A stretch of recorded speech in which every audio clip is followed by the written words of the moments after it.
ఇంత పెద్ద భారత యుద్ధం జరగడానికి కారణం దుర్యోధనుడి పక్కన చేరినటువంటి నేను, దుశ్శాసనుడు, శకుని, మేం ముగ్గురం ఆయన కలిపి దుష్టచతుష్టయమే. అందులో నీకేం అనుమానం అక్కర్లా. ఎవరో నన్ను అనక్కర్లా, నేనే చెప్తున్నా. నేను దుష్టచతుష్టయంలో సభ్యుణ్ణి.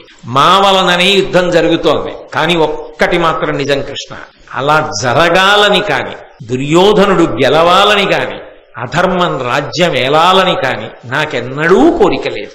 ధర్మం గెలవాలని, ధర్మరాజు లాంటి వాళ్ళు పరిపాలించాలని, ధర్మానికి పట్టాభిషేకం జరగాలని నా కోరిక.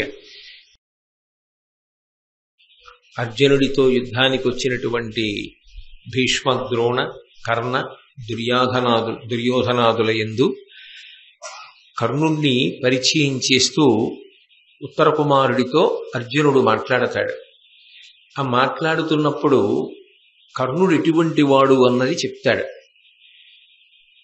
ఎదురుగుండా నిలబడినటువంటి వాడు ఒక గొప్ప వీరుడు. కర్ణుడు ఏమీ సామాన్యమైనటువంటి వ్యక్తి కాడు. కానీ కర్ణుడైతే కొద్దిగా నోటి దురుసుతనంగా ప్రవర్తిస్తూ ఉంటాడు. అనేక సందర్భాలలో అది కనపడుతూ ఉంటుంది.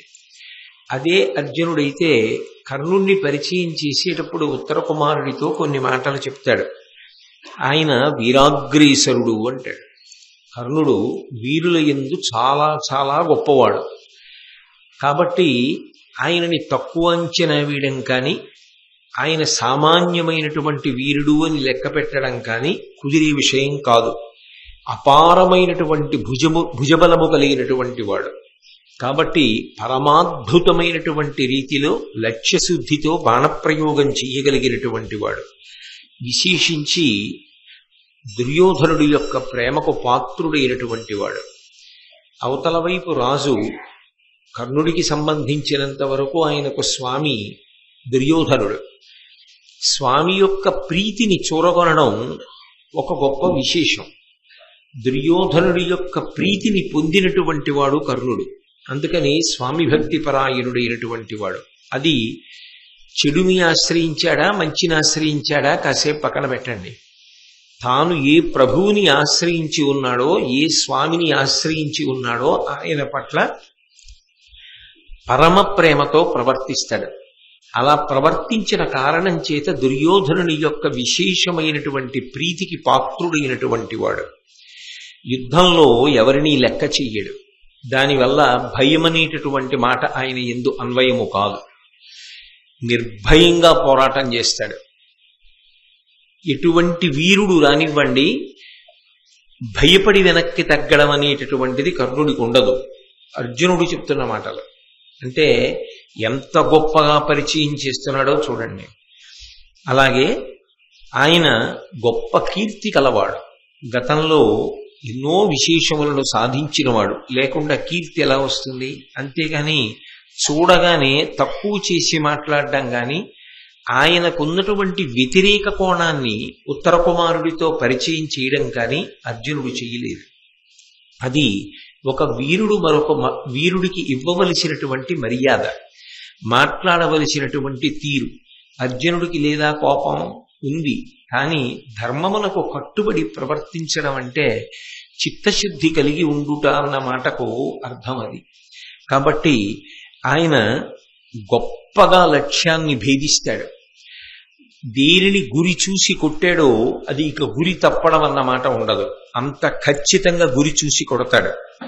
అన్నిటినీ మించి ఉత్తర కుమార, దుర్యోధనుడు ఈ కర్ణుడిని దగ్గర పెట్టుకున్నప్పుడు కేవలముగా నాకు శత్రువుగా తీర్చిదిద్దాడు.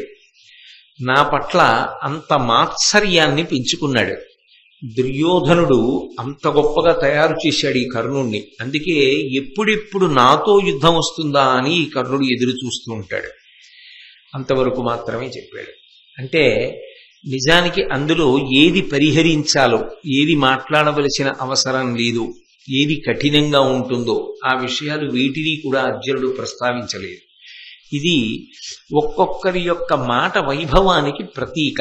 నేను నిజానికి మహాభారతంలో కర్ణుడు అన్న విషయాన్ని పరిశీలనం చేస్తున్నప్పటికీ సాటి వీరుడు పట్ల చూపించేటటువంటి గౌరవానికి సంబంధించినంత వరకు అర్జునుడి మాట తీరును ఒకసారి ఉటంకించడం జరిగింది. తర్వాత ఆ ఉత్తర గోగ్రహణ సమయంలో గోవుల్ని మరలించి మళ్లీ విరాటరాజు గారి యొక్క నగరానికి తీసుకెళ్లడానికి అర్జునుడు ప్రయత్నిస్తున్నాడు. ఎలాగైనా గోవులన్నిటినీ కూడా హస్తినాపురానికి తరలించడానికి దుర్యోధనాదులు ప్రయత్నిస్తున్నారు. అలా ప్రయత్నించేటటువంటి సందర్భంలో సహజంగా కర్ణుడికి అర్జునుడికి యుద్ధం జరుగుతుంది. అలా యుద్ధం జరిగినప్పుడు కొంతసేపు జరిగిన తరువాత అర్జునుడు శిరము, లలాటంబును, కంధరమును, బాహువులు, ఉరము, దందడి వ్రయ్యన్ గిరిపై పిడుగులు దొరగెడు పరుసున దృఢదీప్త శాత భల్లములేశన్. అసలు కర్ణుడికి ఉక్కిరి బిక్కిరయ్యేటట్టుగా తిరిగి అర్జునుడి మీద బాణాలు సంధించి ప్రయోగించడానికి కావలసినటువంటి అవకాశాన్ని ఇవ్వకుండా అర్జునుడు కర్ణుని యొక్క తల మీద, నుదురు మీద, కంఠం మీద, బాహువుల మీద, వక్షస్థలం మీద బాణములనన్నింటినీ కూడా కుప్పించేశాడు. అన్ని బాణములన్నీ తగిలేటప్పటికీ ఇక యుద్ధభూమి యందు నిలబడలేకపోయాడు. అర్జునుడి బాణములను ఎదుర్కొనడం గాని అర్జునుడిని కొట్టడం గాని కర్ణుడికి సాధ్యం కాలేదు. అరిమురి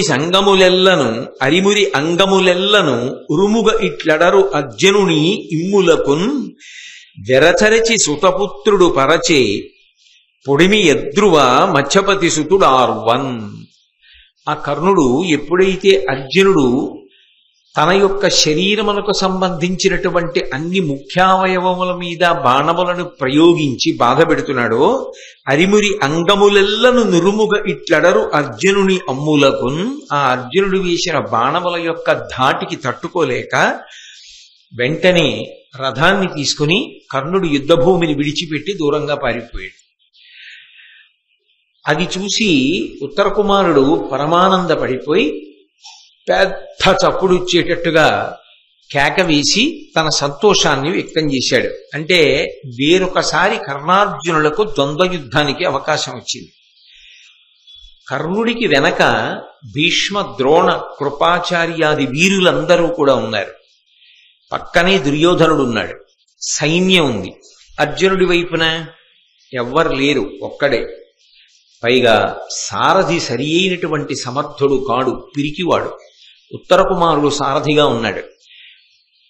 తగినంత శక్తి లేని సారథిని అక్కడ తన రథాన్ని నడపడానికి వినియోగించుకుంటూ అర్జునుడు ఇంత గొప్ప యుద్ధం చేసి కర్ణుడు యుద్ధభూమిని విడిచిపెట్టి వెళ్ళిపోయేటట్టుగా చేశాడు. కర్ణుడు ఇంతమంది మధ్యలో ఉండి, ఇంత సైన్యంతో ఉండి, అర్జునుడు వస్తే నేను అది చేస్తాను ఇది చేస్తానని ఇన్ని ప్రగల్భాలు పలికినవాడు నిజంగా అర్జునుడు వచ్చి నిలబడి యుద్ధం చేయడం మొదలు పెడితే అర్జునుడితో యుద్ధం చెయ్యలేక ఆ యుద్ధభూమిని విడిచిపెట్టి వెళ్ళిపోయాడు. అయితే ఇక్కడ పెద్ద ప్రశ్న ఏమిటంటే, మరి మళ్ళీ ఇలా జరిగినప్పుడు దుర్యోధనుడు ఎలా నమ్మాడు కర్ణుణ్ణి? అది పెద్ద ప్రశ్న. అసలు దానివల్ల కదా భారతం నడుస్తోంది. కర్ణుడి వలన భారతం నడుస్తోంది అని నేను ప్రతిపాదన చేస్తున్నాను. మరి కర్ణుణ్ణి నమ్మితే కదా దుర్యోధనుడు యుద్ధానికి వెళ్ళాలి. కర్ణుణ్ణి నమ్మడానికి ఇది మొదటిసారా కర్ణుడు ఓడిపోవడం? కుమారాస్త్ర విద్యా ప్రదర్శనమునందు అంటే అది ఎటు తేలని స్థితి. ద్రౌపదీదేవి యొక్క స్వయంవర ఘట్టమునందు ఒకసారి అర్జునుడితో ఓడిపోయాడు.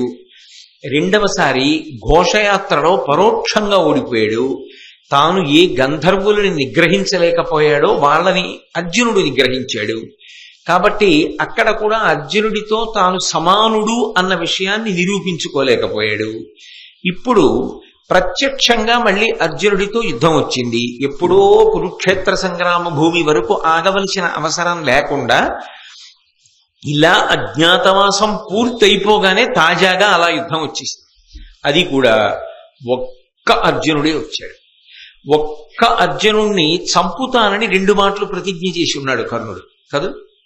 2 మాటలు ప్రతిజ్ఞ చేసి ఉన్నవాడికి అవకాశం వచ్చినప్పుడు నిలబెట్టుకోలేకపోయాడు, అర్జునుణ్ణి పడగొట్టలేకపోయాడు. అయినా మరి దుర్యోధనుడు ఎందుకు నమ్మాడు? ఎందుకు వెళ్ళాడు యుద్ధానికి? అప్పుడైనా కనీసం అనుమానం రావాలి. అంత అమాయకుడేం కాదు కదా ఆ దుర్యోధనుడు. ఇదేమిటి ఇన్ని మాటలు ఓడిపోతున్నాడు కదా, ఇతన్ని నమ్మి మనం ఎలా యుద్ధానికి ఎడతామో అన్న అనుమానం రావాలి కదా.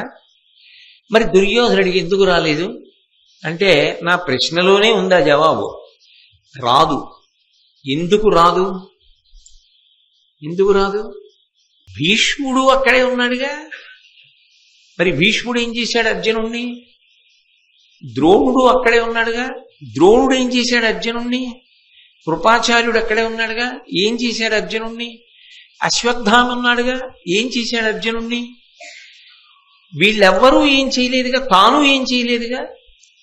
వీళ్ళెవ్వరూ ఏం చేయనప్పుడు కర్ణుడు ఒక్కడే చేయలేదన్న నెపం పెట్టడం ఎలా సాధ్యం అవుతుంది దుర్యోధనుడికి? అదో అదృష్టం అంతే అర్జునుడిది. ఒక్కడే వచ్చి ఇంతమందిని మభ్యపెట్టాడు, సమ్మోహనాస్త్రం వేసి వెళ్ళిపోయాడు. కాబట్టి తప్పుకున్నాడు. అది పూర్తి స్థాయి యుద్ధం అయితే ఏమో ఎలా ఉండేదో. పైగా యుద్ధానికి ముందు జగడం వచ్చింది యువతలపై. నిన్న మీరు విన్నారుగా, భీష్మద్రోణాదులు కూడా గెలిచారని చెప్పడానికి అక్కడ అవకాశం లేదుగా. అంటే దాని అర్థం భీష్మద్రోణాదులు అర్జునుడిని గెలవలేరనే. భీష్మద్రోణాదులు వీరులు కారు, అశ్వత్థామ వీరుడు గారు. మరి కర్ణుడు ఒక్కడికే ఎలా అన్వయం చేస్తాడు దుర్యోధనుడు? నువ్వు ఒక్కడివి అర్జునుడిని ఎందుకు ఓడించలేదని ఎందుకు అడుగుతాడు? కర్ణుడు అని ఉండవచ్చుగాక, కానీ నువ్వు ఒక్కడివి ఎందుకు ఓడించలేదు అని అడగడానికి మరి నువ్వేం చేసావు, భీష్ముడు ఏం చేశాడు, ద్రోణుడు ఏం చేశాడు, వీళ్ళందరూ ఏం చేశారని అడిగితే ఏం చెప్పాలి జవాబు?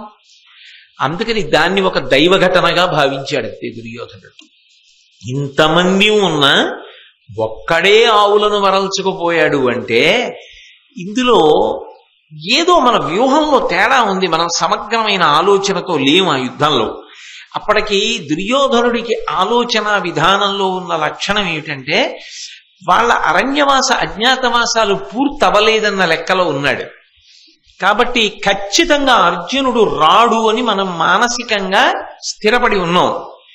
అలా ఉండగా అర్జునుడు వచ్చాడు.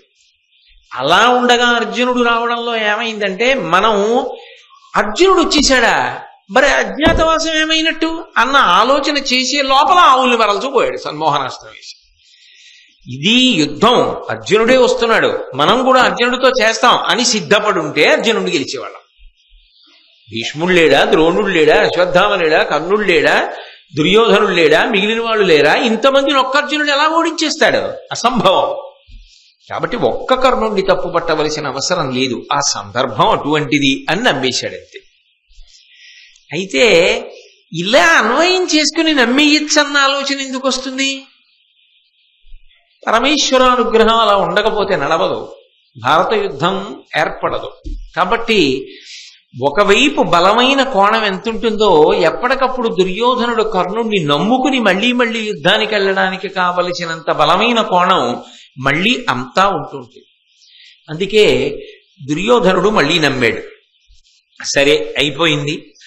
అయిపోయిన తరువాత ఆ ఉద్యోగ పర్వం దగ్గరికి వచ్చేటప్పటికీ అనేక రాయబారాలు జరిగాయి. ద్రుపద పురోహితుడి రాయబారం జరిగింది, సంజయ్ రాయబారం జరిగింది, కృష్ణ రాయబారం జరిగింది. ఇన్ని రాయబారాలు కృష్ణ రాయబారానికి పూర్వమే భీష్మాచార్యులు వారు ఒకప్పుడు సభలో మాట్లాడుతూ కర్ణుడి గురించి కొన్ని నిష్ఠుర సత్యములను పలికాడు. ఇతను ఎప్పటికప్పుడే సభలలో నేను అర్జునుణ్ణి గెలుస్తాను అని మాట్లాడుతూ ఉంటాడు. పాండవులు నాకెంత పాటి అంటుంటాడు. కానీ నిజానికి ఇతను పాండవులను ఓడించగలిగినటువంటి సమర్థత కలిగిన వాడు కాడు. వాళ్లతో పోలిస్తే చాలా చాలా తక్కువ శౌర్యము పరాక్రమము ఉన్నవాడు. అవి నేననడం కాదు, ఘోషయాత్రయందు ఉత్తర గోగ్రహణమునందు నిర్ద్వందంగా నిరూపణమైపోయి అయిపోయిన తరువాత కూడా ఇంకా పాండవులతో యుద్ధానికి వెడదాము అనుకోవడం తప్పు. మరి అయితే ఈ మాట దుర్యోధన అనలేదు కదా, భీష్ముడు ఎందుకు అంటున్నాడు అని మీరు నన్ను అడగచ్చు. ఇక్కడ మీరు ఒక్క విషయాన్ని పట్టుకోవాల్సి ఉంటుంది. భీష్ముడు కానీ ద్రోణుడు కానీ పాండవుల మీద యుద్ధానికి వెళ్ళేటప్పుడు ఒక విషయాన్ని మొట్టమొదటి రోజు నుంచి స్పష్టంగా చెప్తున్నారు. నేను శిఖండి మీద యుద్ధం చెయ్యను అని భీష్ముడు ఎప్పుడో చెప్పేశాడు. ఉద్యోగ పర్వంలోనే చెప్పాడు. నన్ను చంపడానికే అంబ ఆ రూపంలో వచ్చింది, శిఖండి చేతిలో నా ప్రాణాలు పోతాయి, శిఖండితో నేను యుద్ధం చెయ్యను. స్త్రీగా పుట్టి పురుషుడుగా మారాడు, అందుకని ఆయన ముందు నేను యుద్ధం చెయ్యను అని భీష్ముడు చెప్పేశాడు. దృష్టద్యుమ్నుడితో యుద్ధం చెయ్యను, దృష్టద్యుమ్నుడి వలన నా ప్రాణములు పోతాయి అని ద్రోణుడు చెప్పాడు. ఫలానా వారి వల్ల నేను చనిపోతాను అని కర్ణుడు ఎప్పుడూ చెప్పలేదు. కర్ణుడు ఎప్పుడు చెప్పినా నేను అర్జునుడిని చంపుతానని చెప్పాడు తప్ప నేను కూడా చనిపోయే అవకాశం ఉంది అన్న విషయం, నిజానికి చచ్చిపోతానన్న విషయం ఒక్క కృష్ణుడి దగ్గరే అంగీకరించాడు తప్ప దుర్యోధనుడి దగ్గర ఆ మాట అనలా. ఆ మాట అనకపోవడంలో ఏమైందంటే కర్ణుడి మీద నమ్మకం పెట్టేసుకున్నాడు దుర్యోధనుడు. ఆ నమ్మకం పెట్టేసుకోవడం వల్లే నడిచింది. అయితే మహాభారతంలో ఒక విచిత్రం ఉంది. రాక్షసాంశలన్నీ దుర్యోధనుడి వైపు ఉన్నాయి. అన్ని రాక్షసాంశలున్నా దానితో పాటు కొన్ని ప్రధానమైనటువంటి దేవతాంశలు కూడా ఉన్నాయి యువతల వైపు.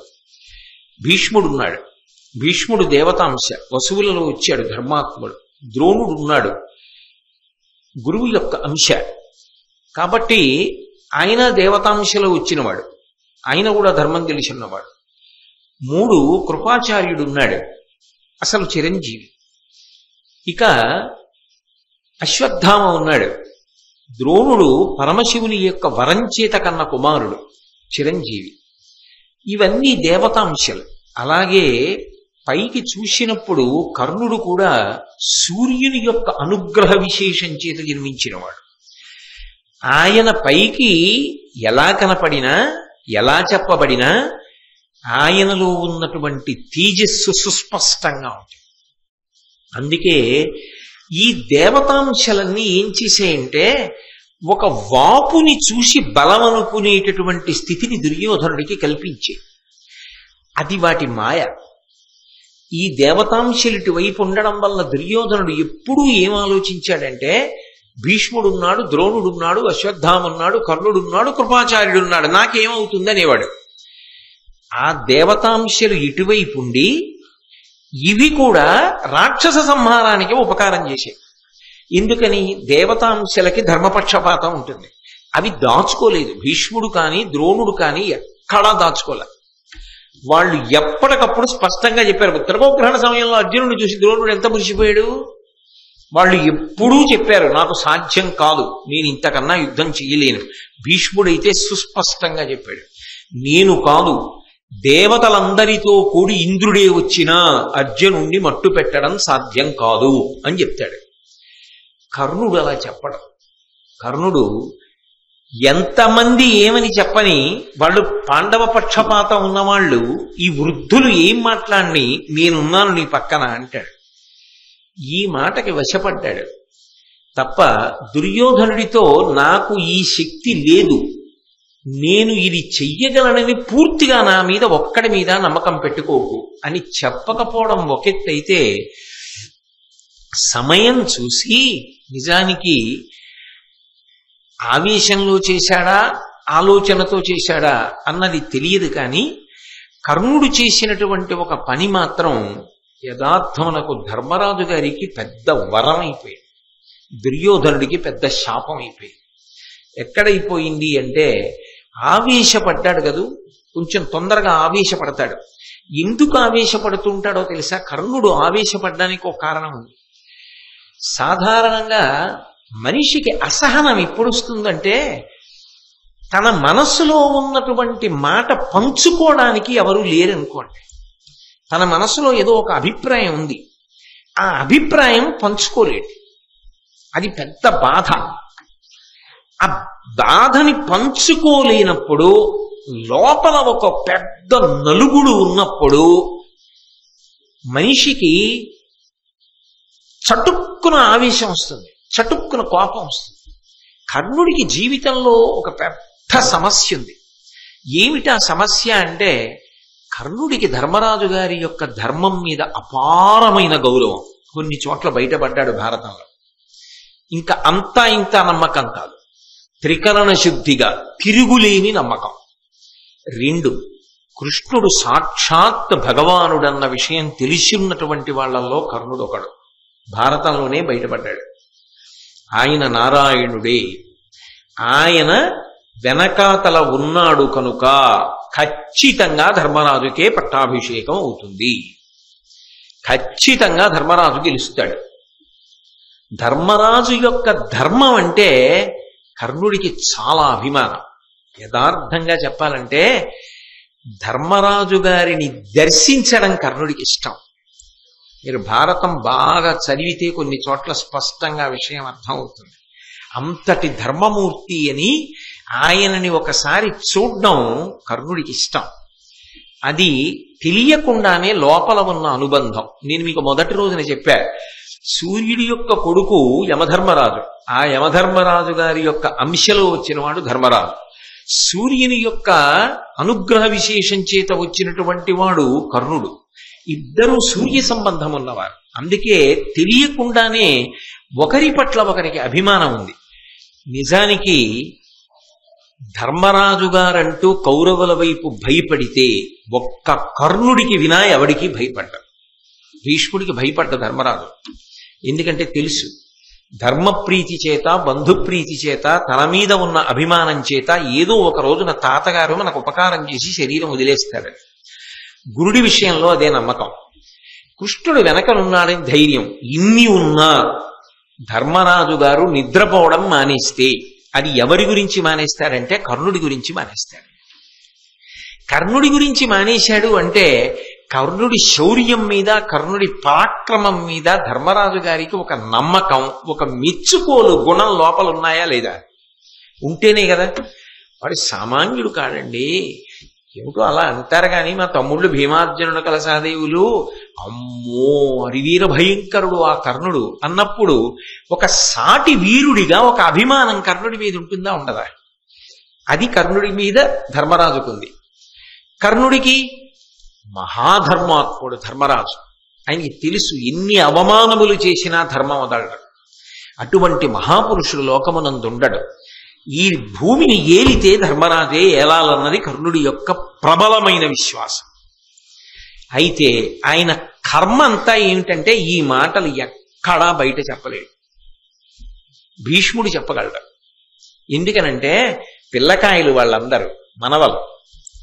అందుకని గద్దించి మాట్లాడి చెప్పేస్తాడు. వాళ్ళ ముందు మీరెందుకు పడికొస్తారా అంటాడు. నేను శిఖండి ముందు పడిపోతానరా, నా మీద నమ్మకం పెట్టుకోకు, శిఖండిని ఎదురు పెట్టుకుని వస్తే నేను పడిపోతానంటాడు. ద్రోణుడికి పిల్లకాయలు శిష్యులు వాళ్ళందరూ. అందుకని ద్రోణుడు లెక్క పెట్టాడు.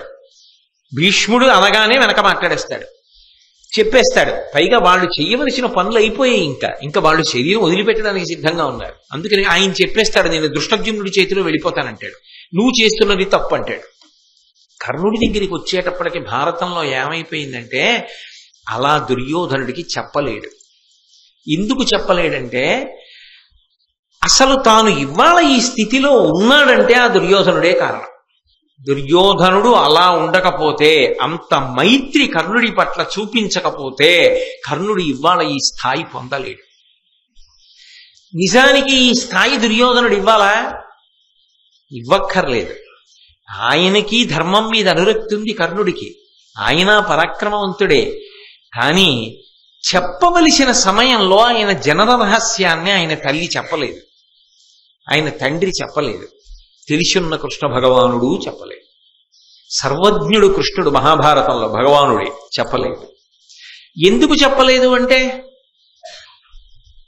దేవతాంశలు కొన్ని ఇటువైపు ఉంటే తప్ప యుద్ధం జరగదు, అందుకని చెప్పలేదు. కానీ చెప్పని కారణం చేత దుర్యోధనుడితో భీష్మద్రోణుల్లా చెప్పలేని స్థితి కర్ణుడి. అందుకని అసహన నలుగుడు పడిపోతుంటాడు. పైకి దుర్యోధనుడి వైపు మాట్లాడుతూ ఉంటాడు, కానీ తెలుసు నన్ను నమ్ముతున్నాడు, కానీ ఇది నిలబడదు, ఇవన్నీ నిలబడవు. ధర్మరాజు యొక్క ధర్మము ముందు ఇది నిలబడవు. ఎందుకని అంటే ధర్మం ఎక్కడుంటుందో అక్కడ ఈశ్వరుడు ఉంటాడు, ఆయన వెనక కృష్ణుడు ఉంటాడు. ధర్మరాజు, కృష్ణుడు, అర్జునుడు, భీముడు, నకులుడు, సహదేవుడు ధర్మాత్ములై ఒక పక్షాన నిలబడి ఉండగా యూతల వారి యొక్క బలాబలములతో, వారి దగ్గరున్న అస్త్రములతో సంబంధం లేదు, గెలిచి తీరుతారు అవతల వాడు. కాబట్టి పడిపోతాడు దుర్యోధనుడని తెలుసు.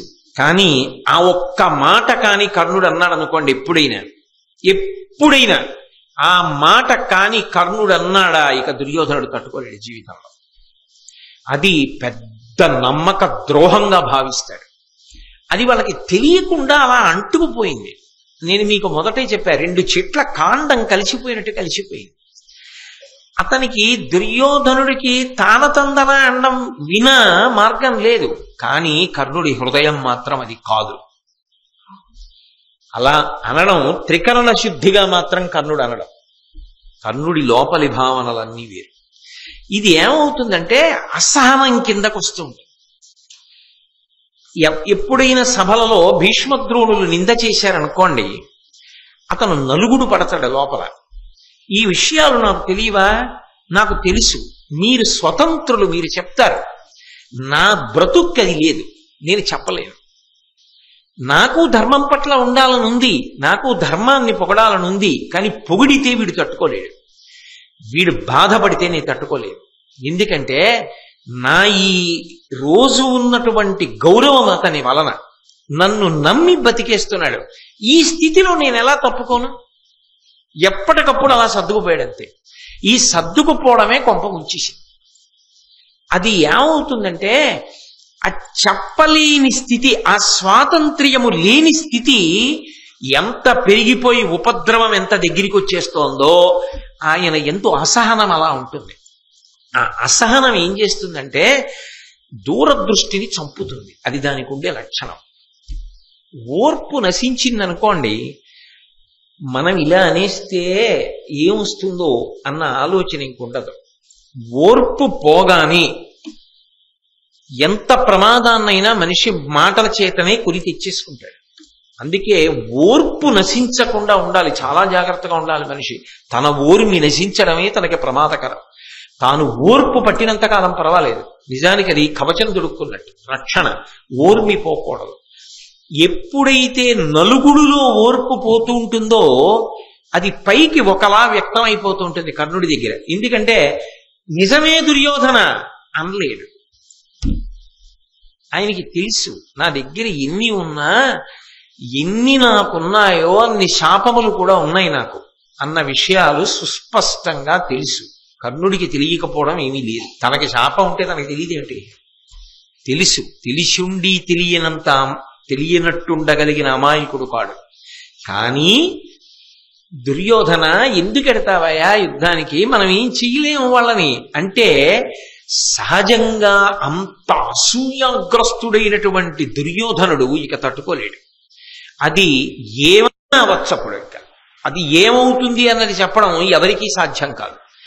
కాబట్టి ఏం పర్వాలేదులే అంటే ఏమవుతుంది? కట్టకట్టుకు ధర్మరాజు చేతిలో చచ్చిపోతారు. చచ్చిపోయాక ఏమవుతుంది? తనను అడగడానికి దుర్యోధనుడు ఉండదు, దుర్యోధనుడికి చెప్పడానికి తాను ఉండడు. ఏ నమ్మకం దగ్గర పెట్టుకున్నాడో ఆ నమ్మకానికే తన ప్రాణాలు వదిలిపెట్టేసి వెళ్ళిపోతే దరిద్రం వదిలిపోయింది. అక్కడతో ధర్మరాజు గెలుస్తాడు, పట్టాభిషేకం అవుతుంది. లోపల తనకు ఆ వ్యతిరేకత లేదుగా. ఇంతకన్నా మార్గం లేదు ఆయనకి. ఈ మార్గం లేకపోవడం ఆయన తప్ప, కేవలం కర్ణుడి తప్ప భారతంలో. నేను మీకు ఎన్నో మాటలు దాన్ని విమర్శ చేసి చూపించాను. ఆయన ఒక్కడి తప్పు కాదు, అనేక కారణములు, 1, 2 కాదు.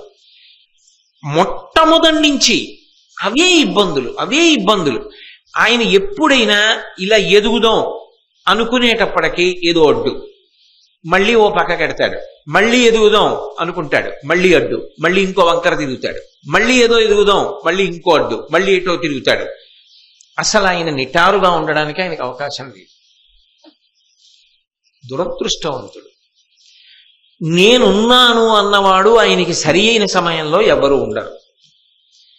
ఆయన కొంప ములిగిపోతే అప్పుడు యువతల పక్షానికి రమ్మని చెప్పడానికి నువ్వు నా కొడుకు అని కుంతెప్పుడు వస్తుంది. నువ్వు వచ్చేస్తావా అని కృష్ణుడు వస్తాడు. చచ్చిపోయాక మా అన్నయ్య అని ధర్మరాజు ఏడుస్తాడు. తప్ప సరి అయిన సమయంలో నీకు మేము ఉన్నామన్నవాడు లేడు. కాబట్టి అది కర్ణుడి జీవితం దగ్గరికి వచ్చేటప్పటికీ ఒక పెద్ద వెలితి. కర్ణుడిగా ప్రేమించుటకు, ఆయన కోసమే కన్నీరు నింపుటకు నేనున్నానని తోడుగా నిలిచే మనిషి ఒక్కడు లేకపోవడమే ఆయనకు అగాధము. ఆయనకున్న జీవితంలో పెద్ద ఇబ్బంది. దాని వలనే ఎంత నలుగుడైనా తానే పడతాడు. ఆ నలుగుడు ఏం చేస్తుందో తెలుసా? ఒక్కొక్కసారి చిత్రమైన నిర్ణయాలు చేస్తాడు. అది ఎవరు ఊహించరు. అటువంటి నిర్ణయం చేస్తాడు. అదే చేశాడు ఉద్యోగ పర్వం. ఇది మామూలుగా పరిశీలిస్తే ఎలా ఉంటుందంటే ధూర్తతనంలా కనపడుతుంది. కానీ నా ఆర్త్యంతా ఏమిటంటే కర్ణుడు ధూర్తుడు కాడు అని చెప్పడం నా ఉద్దేశ్యం కాదు. పాపం ఆయనలో అగ్నిపర్వతాలు ఉన్నాయి, ఆయనలో గొప్ప నలుగుడు ఉంది. అందుకని భీష్ముడు అంతమంది ముందు ఈ మాటలు అన్నాడు. నిజమే, తెలీదా కర్ణుడికి? తెలుసు. మరి భీష్మద్రోణులు ఏం చేశారు? అప్పుడు వాళ్ళు ఓడించలేదుగా అర్జునుడిని. కానీ ఈయన్ని మాత్రం అంటున్నారుగా, అస్తమాను నువ్వు అర్జునుడిని ఓడిస్తానన్నా ఆయన కర్మ అలాగే అంటాడు. మరి దుర్యోధనుడు పక్కన ఉంటాడు, ఏం చేస్తాడు? నువ్వు ఓడిస్తానన్నావుగా, ఏం చేసావు అంటాడు. ఆఖరికి యుద్ధంలో అశ్వత్థామ పక్కకు వచ్చి అన్నాడు, యుద్ధం అన్నావు కదా, అర్జునుడు వస్తున్నాడు, చెయ్యి. ఈ పాచికలుగా మధ్యలో అనుమానం వస్తే శకుని సహాయం తీసుకోవడానికి నువ్వు ఒక్కడివే చెయ్యాలన్నాడు. ఆయన పక్కనున్న వాళ్ళే ఆయనకి అలా ఉంటారు.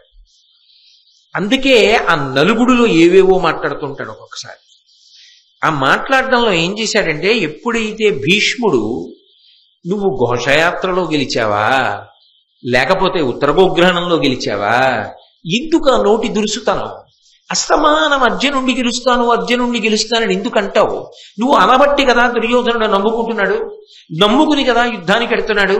నీ నోటి దురుసుకి నువ్వు ఇంతమందిని బలిపెట్టబోతున్నావు, ఈ తప్పంతా నీదే అన్నాడు. ఇది తెలియదా కర్ణుడికి? కానీ భీష్ముడు అన్నట్టు తాను అనగలడా? తనకి పరిమితులున్నాయి, తను అనలేడు. ఆ అనలేకపోయిన కారణం చేతి ఏంటంటే అక్కసుకి ఒక విచిత్ర నిర్ణయం తీసుకున్నాడు. ఆయన అన్నాడు, నీకు నాలాగు తోడ్పాటు లేకయుండవలయు, నీ తెగునంతకు గలన నిలువ ఆయుధంబు విడిచితి, అంత మీద మెరసి బలవిక్రమంబులు నెరపువాడా. ఓ తాత భీష్మాచార్య, నువ్వు బ్రతికున్నంత కాలం యుద్ధంలో, నువ్వు బ్రతికుండి యుద్ధం చేసినంత కాలం నేను యుద్ధం చెయ్యను. ఇప్పుడే వదిలేస్తున్నా ఆయుధం. ఎప్పుడు చేస్తానో తెలుసా? నువ్వు చచ్చిపోయాక నేను ఆయుధం పట్టుకుని నా యుద్ధం ఏమిటో చూపిస్తాను. అప్పటి వరకు చేయను. అయితే మీరు ఒకటి ఆలోచించండి. భీష్ముడి మీద కోపం వచ్చి ప్రతిజ్ఞ చేశాడు, బాగుంది. ఇప్పుడు భీష్ముడి మీద కోపం వచ్చి ఈ ప్రతిజ్ఞ చేస్తే నష్టం ఎవరికి, లాభం ఎవరికి? దానికి అంత ఆలోచించడానికి ఏం లేదు. నష్టం ఎవరికి? దుర్యోధనుడికి. భీష్ముడు కర్ణుడు కలిసి యుద్ధానికి ఎడితే అవతల వాడికి ఎంత ఇబ్బంది. ఇద్దరు మహావీరులు శత్రువుల మీదకి వెళ్ళారనుకోండి, వాళ్ళకి ఎంత కష్టంగా ఉంటుంది యుద్ధం చేయడం. హాయిగా చలనచిత్రంలో కథానాయకుడి మీదకి ఒకటి తర్వాత ఒకడు వచ్చినట్టు ఒకటి తర్వాత ఒకటి ఎడితే ఎంత తేలిక కొట్టడం. కాబట్టి భీష్ముడు ఉన్నంతకాలం నేను వెళ్ళనన్నాడు. భీష్ముడు పడిపోయాక నేను వెళ్తానన్నాడు. అమంగళమేనా? అంటే నువ్వు చచ్చిపోతావు, తర్వాత నేను వెళ్ళాలని చెప్పినట్టేనా? ఇంకా అలా మొదలు పెడితే యుద్ధం ఇంకెక్కడి మంగళాలు జరుగుతాయి? అంటే కర్ణుడికి మనస్సులో ఒక విషయం మీద దృఢ విశ్వాసం ఉన్నది. భీష్ముడు పోతాడు, ద్రోణుడు పోతాడు, నేను ఖచ్చితంగా వెళ్ళిపోతాను, అది కూడా తెలుసు కర్ణుడికి. అనుకుంటున్నారేమో నేను మీకు భారతంలో ప్రబల సాక్ష్యాలు చూపిస్తాను, ఉట్టినే అన్నాను అనుకోకండి. ఆయనకి తెలుసు వెళ్ళిపోతానన్న విషయం. కాబట్టి ఈయన పోయే వరకు నేను వెళ్ళను యుద్ధానికి అన్నాడు. భీష్ముడి మీద కోపంతో ఈ మాట అనేశాడు. కానీ అసలు ఆ మాట అనడం వల్ల ఏ ప్రయోజనం, ఏమిటి ప్రయోజనం వస్తుంది? కోపం భీష్ముడి మీద వచ్చింది కాబట్టి నీకు నా తాలూకా సహాయం అందకూడదు. అంటే ఉద్దేశం ఏమిటంటే, నీవు యుద్ధం చేస్తున్నప్పుడు నేను పక్కన అగ్నికి వాయువులా తోడ్పడితే మన ఇద్దరం కలిసి అంతమందిని కొట్టేస్తే సర్వసైన్యాధిపతి భీష్ముడు చేశాడంటారు. నీకు ఆ కీర్తి రాకూడదంటే నేను నీకు తోడుగా ఉండను, నువ్వు చచ్చిపోయే వరకు ఆయుధం పట్టుకో అంటే అప్పుడు భీష్ముడికి నలుగుడు ఎక్కువైపోతుంది, కష్టం ఎక్కువైపోతుంది అనుకున్నాడు. కానీ అవకాశం ఎక్కువ ఎవరికి ఇచ్చేస్తున్నానన్నది లెక్క పెట్టుకోవాలా. ఎందుకని? లోపలి నలుగుడు మనిషిని దూరదృష్టితో ఆలోచన చెయ్యనివ్వదు. ఈ నలుగుడు కర్ణుడికి ఉన్నది కాబట్టే ఇటువంటి నిర్ణయాలు చేస్తాడు. ఆ నలుగుడు ఉండాలి కాబట్టే కృష్ణుడు చెప్పడు, దేవతలు కుంతితో సూర్యుడితో చెప్పనివ్వరు. ఇలాంటి ప్రతిజ్ఞలు చేయించి అక్కడ ఉన్నటువంటి దేవతాంశలే, అక్కడ ఉన్నటువంటి దైవానుగ్రహంతో వచ్చిన వాళ్లే దుర్యోధన పతనానికి కారణమవడానికి కావలసిన ప్రతిజ్ఞలు చేయిస్తుంటారు. అది దేవతా వ్యూహం. అందులో కర్ణుడు పావవడం, కర్ణుడు ఇంత నలుగుడు భరించడం, ఆ కర్ణుడే యుద్ధం జరిగినా యుద్ధం పోయినా అమంగళకరమైన మాట మాట్లాడినా వీటన్నింటికీ కారణమవడం. అప్పుడు దుర్యోధనుడు ఏమనుకుంటాడు, ఇది విని నా కర్మ కాకపోతే భీష్ముడు చచ్చిపోయే వరకు నువ్వు యుద్ధం చేయకపోవడం ఏమిట్రా, ఏమైనా బాగుందా ఇది అనుకుంటాడా అనుకోడా? మరి అప్పుడు స్నేహితుడికి ఉపకారం చేశాడా అపకారం చేశాడా అంటే అలా అన్నాడు అనుకోండి దుర్యోధనుడు. వెంటనే కర్ణుడు ఏమంటాడంటే, నీకెందుకు ఈ వీళ్ళ మీద నమ్మకం, వాళ్ళు పాండవ పక్షపాతం, వాళ్ళు ఎలాగో ఏం చేయరు పాండవుల్ని. ఆయన ఏం చేస్తాడు, సైన్యాల్ని వాటిని కొడతాడు, కొట్టి వెళ్ళిపోని, నేను వస్తా తర్వాత. నీకేం కావాలి, పాండవులు పడిపోవాలి, ఒక్క 2 రోజులు ఆలస్యం అంతే, నీ కోరిక తీరుతుంది, నువ్వే సార్వభౌముడివి, పట్టాభిషేకం అవుతుంది. లోపల తెలియదా జరగదని? ఖచ్చితంగా తెలిసే జరగదని. మరి ఎందుకంటాడు? ఇంకొకలా అనడానికి ఇంకెవరికైనా అవకాశం ఉందేమో కానీ కర్ణుడికి లేదు, అందుకని అంటావు. అలా తెలిసి అనకుండా నిగ్రహించుకుని మాట్లాడడానికి, తన ప్రాణములు పణంగా పెట్టేస్తున్నానని తెలిసి కూడా అంటున్నాను అని తెలిసినప్పుడు ఎంత నలుగుడు ఉంటుంది లోపల. అది కర్ణుడి యొక్క జీవిత విశేషం. ఆ తర్వాత శ్రీకృష్ణ రాయబారం జరిగింది. శ్రీకృష్ణ రాయబార సన్నివేశంలో భీష్మద్రోణాదులందరూ ఏం చేశారు? అది వాళ్ళ అదృష్టం, అది వాళ్ళ జీవితానికి ఉన్న స్పష్టత. వాళ్ళు కృష్ణుడు భగవానుడు అని విశ్వరూపాన్ని చక్కగా కృష్ణుడే వాళ్ళందరికీ దివ్య నేత్రములను ఇచ్చేస్తే చక్కగా చూసి ఆహా ఓహో అంటూ నమస్కారాలు చేశారు. కర్ణుడికి తెలుసు కృష్ణుడు భగవానుడే అని. కానీ ఒక్కసారి నేను చూస్తాను కృష్ణ, నీ విశ్వరూపాన్ని నాకు చూపించు అని అనగలడా? అనలేడు. ఇదంతా మాయా అన్న దుర్యోధనుడి పక్కన చేరి అవును మాయా అనగలడంతే. అది తేడా. అందుకే కృష్ణుణ్ణి పట్టేద్దాము బంధించేద్దామని దుర్యోధనుడు అంటే, అలాగే తప్పకుండా పట్టేద్దాం బంధించేద్దామని అన్నాడంతే. అందుకే దుష్టచతుష్టయంలోకే స్థానం మిగిలిపోయింది. కానీ ఏమంటే మరి మీరు కాదయా ఆయనకి అన్నీ తెలుసు అంటున్నారు కదా, అన్నీ తెలుసు అనడానికి ఎక్కడైనా భారతంలో ఓ అవకాశం ఉందా? దీనికి ప్రమాణం ఉందా చెప్పడానికి? కర్ణుడికి ఇవన్నీ తెలుసు, కర్ణుడు చాలా మంచివాడు అనడానికి ఏదైనా చూపించగలరా అంటారేమో. మీకు ఈ పద్ధతిలో నేను ఇవాళ అన్నాను కాబట్టి మీకు నేను ఒక విషయాన్ని చూపించే ప్రయత్నం చేస్తాను. ఒకప్పుడు కర్ణుడు ఈ రాయబారం అంతా అయిపోయిన తరువాత కృష్ణ పరమాత్మని దిగబెట్టడం కోసమని బయటికి వెళ్ళారు. ఒప్పుకున్నా ఒప్పుకోకపోయినా అదో గౌరవం కదా వచ్చిన వాడిని దిగబెట్టడం. అందుకని ధృతరాష్ట్రుడు, కర్ణుడు వీళ్ళందరూ కృష్ణ పరమాత్మని దిగబెడుతున్నారు. కృష్ణ పరమాత్మ ఏం చేశాడంటే రథం ఎక్కేసి మిగిలిన వాళ్ళందరికీ వీడ్కోలు చెప్పి అంతఃపురంలోకి వెళ్ళండి, ఇంకా నేను బయలుదేరుతున్నానని సాత్యకి పక్కన రథం మీద ఉన్నాడు. దారుకుడు సారథి. దారుకుడిని రథం పోని అని సంజ్ఞ చేసి కర్ణుడి వైపు తిరిగి ఆయన చేయి పట్టుకుని, రావోయ్ కాసేపు మాట్లాడుతూ నన్ను అక్కడి వరకు దిగబెడదు కానివి, తర్వాత వచ్చేద్దు కానివి అన్నాడు.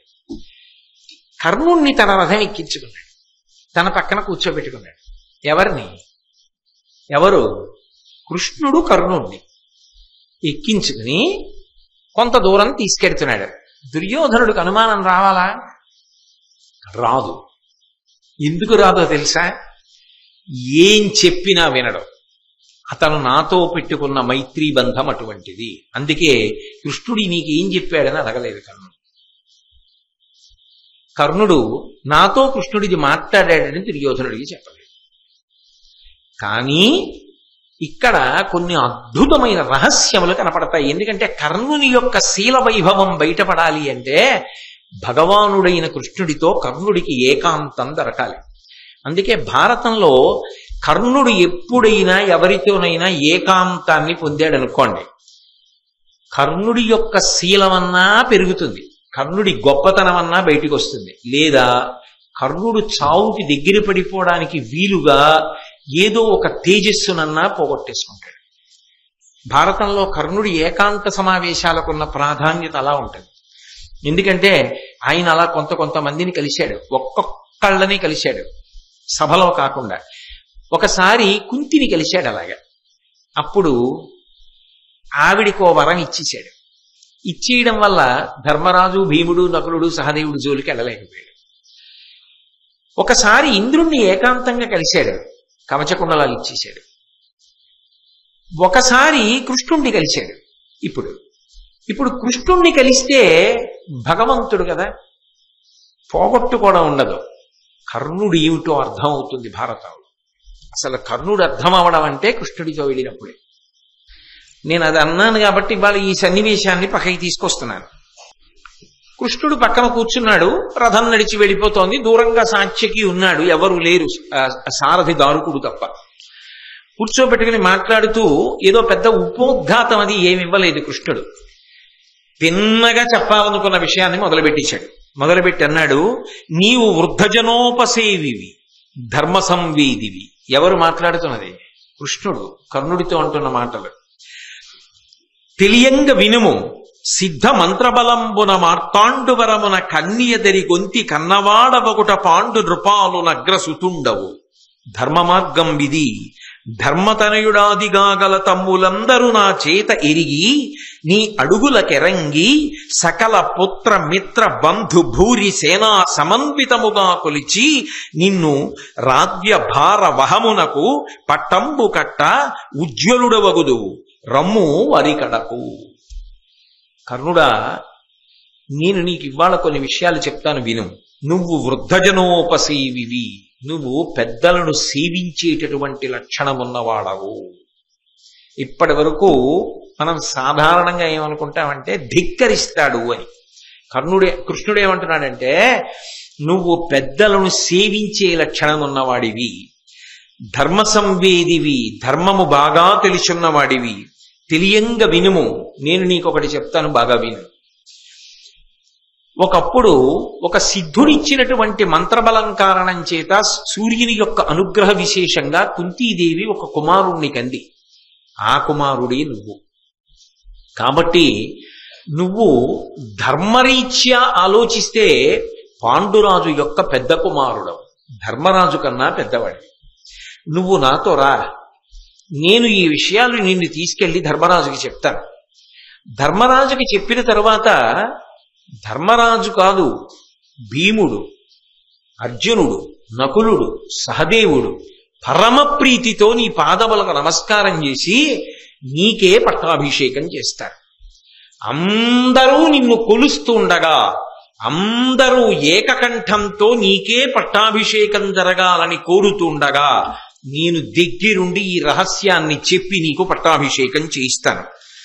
అలా నీకు పట్టాభిషేకం జరుగుతుంటే ధర్మరాజు గారు నీకు వింజామర వేస్తాడు. భీమసేనుడు తెల్లటి గొడుగు పట్టుకుంటాడు. అర్జునుడు నువ్వెక్కిన రథానికి సారథ్యం చేస్తాడు. రాజులందరూ గుంపులు గుంపులుగా నిలబడి నిన్ను కీర్తిస్తూ ఉంటారు. అటువంటి సమయంలో పాంచాల రాజపుత్రియు అంచితముగా నిన్ను పొందు 6వ వరుసన్ సంచిత పుణ్యుడని ఒక ఇంచుకయును వేరుసేయ కేతెమ్మెలమిన్. ఇది నేను భాగవతంలో శ్రీకృష్ణుడు అన్న విషయాన్ని చెప్తున్నప్పుడు మీకు దాని యొక్క విశేషం చెప్పడం జరిగింది. ఆ ఉత్సవంలో, ఆ పట్టాభిషేకంలో ద్రౌపదీదేవి కూడా పాల్గొని ఎంతో సంతోషంతో నీకు పట్టాభిషేకం జరుగుతున్నటువంటి ఉత్సవమునందు ఆమె చెయ్యవలసిన కర్తవ్యాన్ని సంతోషంతో ఆమె చేస్తుంది. కాబట్టి నా మాట విను, నువ్వు వచ్చేసేయి. నాతో పాటు వచ్చేస్తే నిన్ను తీసుకెళ్ళి పట్టాభిషేకం చేయిస్తాను. రా. ఎలా చేయిస్తాడు పట్టాభిషేకం? యుద్ధం అవలేదుగా.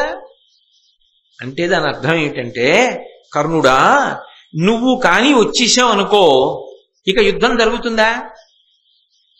ఇక దుర్యోధనుడికి నమ్మకం ఉంటుందా? ఎందుకంటే ఆయన భీష్మద్రోణుల మీద పూర్తి విశ్వాసం పెట్టుకోలేడు. పాండవ పక్షపాతం అని వాళ్లే చెప్తారుగా అనేక మాటలు. ఆ మాట నేను ఇందాకనేగా మీకు వివరించాను. ఇక నమ్మకం ఎవరి మీద? కర్ణుడి మీద. ఆ కర్ణుడి మీద నమ్మకం పెట్టుకుంటే ఆఖరి నిమిషంలో కర్ణుడు అవతల వైపుకి వెళ్ళిపోయి పట్టాభిషేకం ఆయనకి అన్నారు అనుకోండి, పాండవులందరూ కర్ణుడిని సేవించారనుకోండి, అసలు దుర్యోధనుడికి గుండెపోటు వస్తుంది. తట్టుకోగలడా? తనవాడనుకున్నవాడు అవతల వైపుకి వెళ్ళిపోతే. కానీ ఒకటి గుర్తుపెట్టుకోండి, కర్ణుడు యువతల పక్షాన్ని ఉన్నాడు అనుకోండి, ఎప్పటికైనా అంగరాజ్యమునకు మాత్రమే రాజు. యావద్భూమండలానికి సార్వభౌముడు ఎవరవుతాడు? దుర్యోధనుడు అవుతాడు. కర్ణుడు అవతల పక్షానికి వెళ్ళాడు అనుకోండి, యావద్భూమండలానికి సార్వభౌముడు ఎవరవుతాడు? కర్ణుడు అవుతాడు. అసలు కర్ణుడి జీవితంలో ఊహించాడా? ఊహించలేదు. అందుకే బహుశః ఇంతకన్నా పెద్ద అవకాశం ఇంకా ఎప్పటికీ రాదు కర్ణుడికి. అసలు యుద్ధం జరుగుతుందా? ఇక యుద్ధం లేదు. ఎందుకంటే భీష్మ ద్రోణాదులందరూ కూడా సమర్థిస్తారు, వాళ్ళందరూ కూడా సంతోషపడతారు. కర్ణుడు పక్కన లేనప్పుడు భీష్మ ద్రోణాదులందరూ కూడా దాన్ని సమర్థించినప్పుడు ఇక దుర్యోధనుడు యుద్ధం చెయ్యడు. యుద్ధం చెయ్యలేను, కర్ణుడు అటు వెళ్ళిపోయాడు అని తెలుసుకున్న తర్వాత ఆ బాధ దుర్యోధనుడు తట్టుకోలేడు. ఇప్పుడు కృష్ణుడిని చెప్పి కర్ణుడికి నలుగుడు పెరిగిందా? నలుగుడి నుంచి విముక్తి లభించిందా? మీరు బాగా ఆలోచించండి.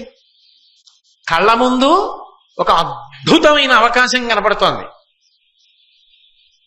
వెనక పడిపోయిన దుర్యోధనుడు కనపడుతున్నాడు.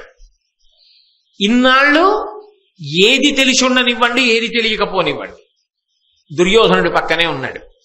ఇప్పుడు యుద్ధం ఆగిపోయిన, దుర్యోధనుడు పాడైపోయిన తన వల్లనే. ఈ రెండిటిలో ఏది చెయ్యాలి తన? ఇప్పుడు కృష్ణుడు ఒక మాట చెప్పు వదిలేశాడు, కానీ లోపల ఉన్నటువంటి అగ్నిపర్వతం మరింత లావాన్ని వెదజల్లుతుంది. ఎప్పుడు తెలిసింది ఈ విషయం? ఎప్పుడు చెప్తానంటున్నాడు? ఈ విషయం కుమారాస్త్ర విద్యా ప్రదర్శనంలో చెప్పుంటే, లేకుంటే కుంతీదేవి చెప్పుంటే ఏమై ఉండేది? సూర్యుడు చెప్పుంటే కథ ఏమై ఉండేది? కృపాచార్యుడు చెడ్డగించేవాడా? అంగరాజ్యం ఇచ్చి ఉండేవాడా? నన్ను ఇంత స్థాయికి తెచ్చాడని తాను మిగిలిపోయేవాడా? అలాగే అల్లుకుపోయేవాడా? అందులో తాను ఇంకా చిక్కుకునేవాడా? తాను అల్లుకున్న గుట్లో సాలెపురుగు తానే చిక్కుకున్నట్టు చిక్కిపోయాడుగా. ఇప్పుడు ఇది తెలిసింది, నేను చెప్తాను, నిన్ను తీసుకెళ్ళంటున్నాడు. ఇప్పుడు వెళ్ళాడనుకోండి, భారతంలో శాశ్వతమైన అపకీర్తిని ఏమని మూట కట్టుకుంటాడు కర్ణుడు? రాజ్యమేనిలే, ఇంతమందిని నట్టేట ముంచి తగుదునమ్మా అని వెళ్ళిపోయాడు. అక్కడతో యుద్ధం ఆగిపోయింది, కర్ణుడు రాజ్యం ఏలాడు. అంటే ఏ మాట కర్ణుడు చెప్పినా ద్రౌపదీదేవి మరిచిపోతుందా? పాండవులు మరిచిపోతారా? అంత సులభమా? దుర్యోధనుడు పాడైపోయిన తర్వాత అది తన మనసుకి కలుక్కుమందా? అది వెంటనే భారతదేశమునకు రాజధాని ఏది? ఏ ఢిల్లీ, బి హైదరాబాద్, సి వారణాసి, 4 కాకినాడ అంటే ఏదో ఒకటి చెప్పేద్దాంలే అని చెప్పేదా? కాదు, రథంలో తీసుకెళ్ళిపోతున్నాడు. ఆలోచించుకునే లోపల ఉపప్లవ్యానికి వెళితే రథం తొందరగా చెప్పాలి, కృష్ణుడితో మాట్లాడాలి. ఎవ్వరు లేరు, తన వారికి దూరం అవుతున్నాడు, వారికి దగ్గర అవుతున్నాడు భౌతికంగా కాదు. అది నిజంగా అవుతోందా మనసులో? తాను ఇవన్నీ వదిలేయాలా?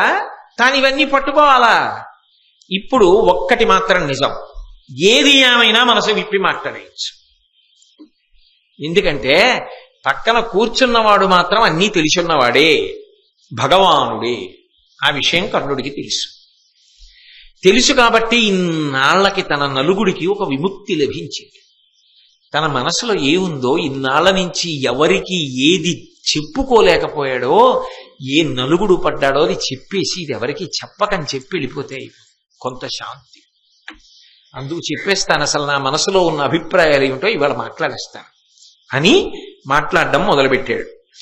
మొదలుపెట్టి అన్నాడు, వెడవెడ ఏను దొల్లీది వింటి ననుంగని కుంతి నిర్దయం చెడ నదివైచిపోయే కృపచేకొని సూతుడు తెచ్చి తాను మున్ కొడుకుల కానకుంకి ప్రియకుంతగ నిచ్చిన చేపె చన్నులు అప్పడతయు అప్పుడాదిగా శుభస్థితి పెంచే ప్రయత్నశీలయ్యి. కృష్ణ, ఇవాళ చెప్తున్నావు నువ్వు నేను కుంతీదేవి కొడుకునని. నాకు తెలుసు ఆ విషయం. నేను కూడా కర్ణాకర్ణిగా విన్నాను. అసలు ఆ పేరెందుకు వచ్చింది? కర్ణుడన్న పేరు ఎందుకు వచ్చింది? ఎవరో పెడితే. కర్ణుడన్న పేరుతో ఆయన పుట్టలేదుగా. కర్ణుడన్న పేరు ఎందుకు వచ్చిందమ్మా, నాకు ఎందుకు పెట్టావమ్మా అంటే, నాన్న కర్ణుడన్న పేరు మీ నాన్నగారు పెట్టారు అధిరథుడు. నీకు నిజానికి నామకరణంలో పెట్టబడిన పేరు వసుషేనుడు. ఎందుకు 2 పేర్లు వచ్చాయి అంటే, నువ్వు మాకు గంగానదిలో ఒక పెట్టెలో దొరికావు. దొరికినప్పుడు నీ చెవులకు సహజమైన కుండలములున్నాయి. కుండలములు సహజముగా ఉన్న చెవులతో వచ్చిన పిల్లవాడివి కాబట్టి కర్ణ అని మేము పిలిచాం. అటువంటి కర్ణములున్నవాడు అని ప్రేమతో. పెట్టెలో అంత బంగారం అన్ని మాణిక్యములతో వచ్చాడు కాబట్టి నామకరణమునందు పెద్దలు నీకు వసుషేనుడు అని పేరు పెట్టారు. అంటే ఎవరో నన్ను వదిలేశారు పెట్టెలో, నేను వాళ్ళకి దొరికాను అన్న విషయం తెలీదా? కనుక్కోడా?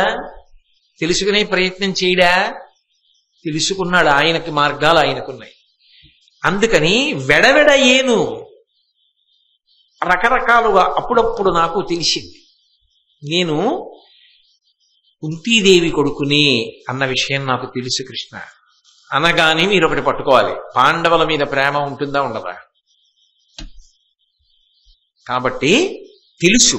కానీ ననుంగని కుంతి నిర్దయించడనది వైచిపోయే. ఇవాళ తన బాధ ఆక్రోశం బయట పెడుతున్నాడు. పుట్టగానే నేనే పాపం చేశా, 5గురిని పెంచింది నా బిడ్డలని, నన్ను మాత్రం గంగానదిలో విసిరేసింది, పెట్టెలో పెట్టి వదిలేసింది.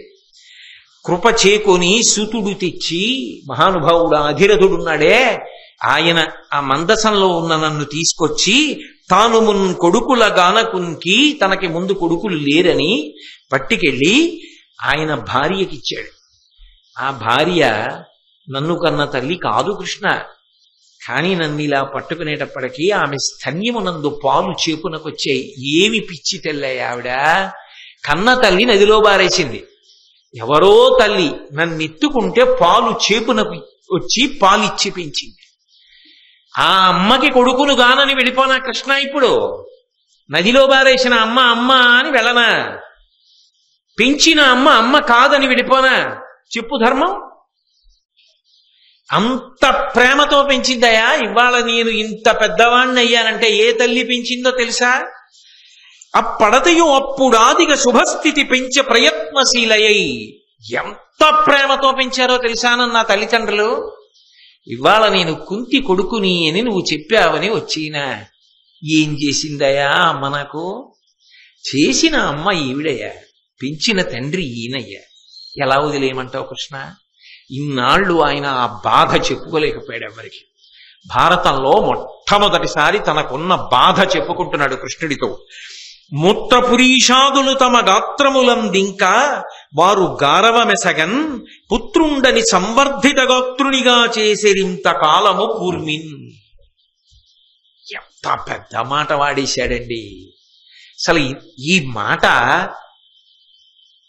నోటితో వ్యాఖ్యానం చేయడం కష్టం, అది జీర్ణమైపోవాలంతే లోపల సప్తధాతువులు. కర్ణుడి యొక్క మాతృభక్తికి పితృభక్తికి పరాకాష్ట. మూత్ర పురీషాదులు తమ గాత్రములందింకా.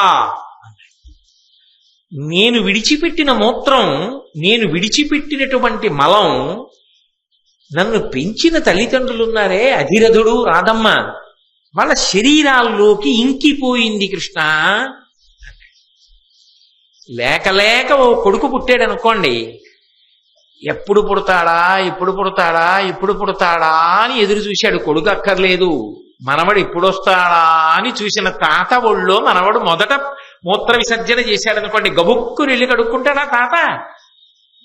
ఆనంద భాష్పాలు పెట్టుకుంటాడు. ఎప్పుడు నా ఒడి తడుస్తుందా ఇలా అనుకున్నాను రా, ఇన్నాళ్ళకి రా నా పంచె ఇలా తడిచింది మనవడి మూత్రంతో అని ఆనందపడిపోయి ఓ పట్టాన కడుక్కోకుండా అది అలా ఉంచుకుంటాడు. ఉంచుకుంటే శరీరానికి పీల్చుకునే గుణం ఉంటుంది, అది ఆ మూత్రాన్ని పీల్చదు.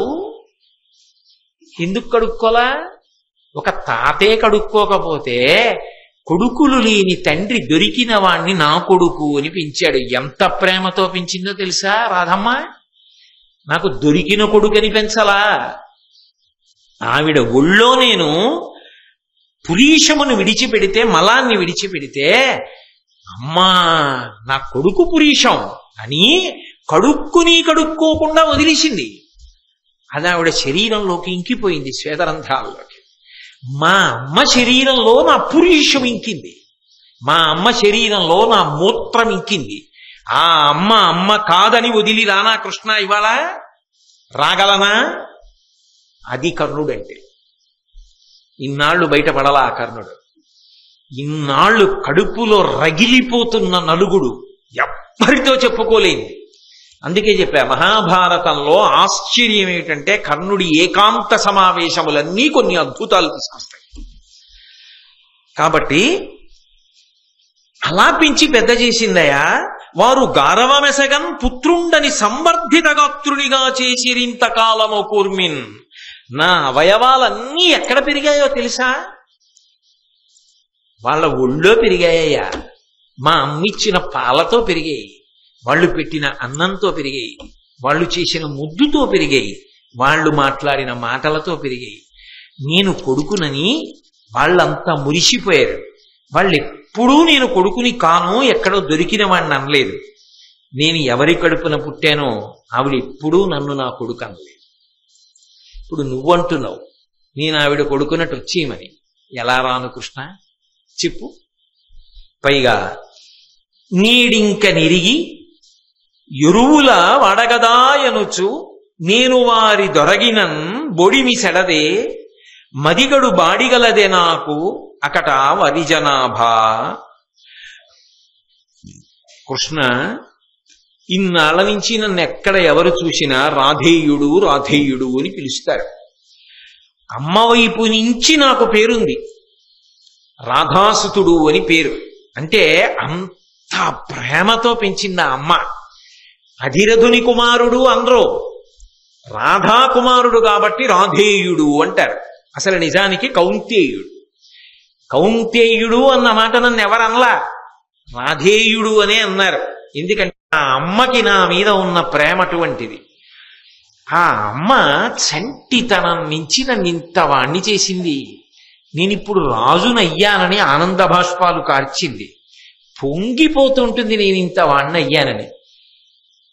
ఆ అమ్మ దగ్గరికి వెళ్ళి, అమ్మా నేను నీ కొడుకుని కాదమ్మా, నేను కౌంతేయుణ్ణమ్మా, నేను కుంతి కొడుకుని, ఏమనుకోకమ్మా అని చెప్పగలిగినంత క్రూరత్వం నా మనసులో ఉందని ఎలా అనుకున్నావు కృష్ణ? ఇటువంటి ప్రతిపాదన ఇచ్చావు అంటే ఆయన మనసులో ఉన్నటువంటి ఆర్తి, ఆర్ద్రత, ఆ ప్రేమ, ఆయన మాతృభక్తి, ఆయన పితృభక్తి ఎంత గొప్పది భారతంలో.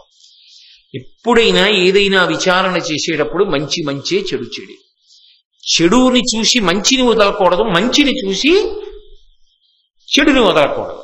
చెడు కనపడినప్పుడు చెడుగానే చెప్పాలి, మంచి కనపడినప్పుడు మంచిగానే చెప్పాలి. ఇది కర్ణుడి యొక్క కష్టం మనసులో.